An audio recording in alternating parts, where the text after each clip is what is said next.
memorizar.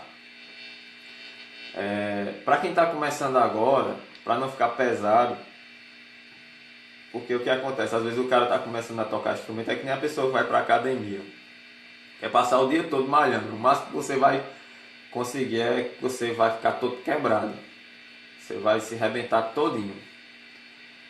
Para quem está começando, eu recomendo que você faça de 20 minutos a meia hora de prática diária no máximo, para você começar a preparar sua musculatura, que quando você começa a tocar, sua musculatura ainda é muito frágil.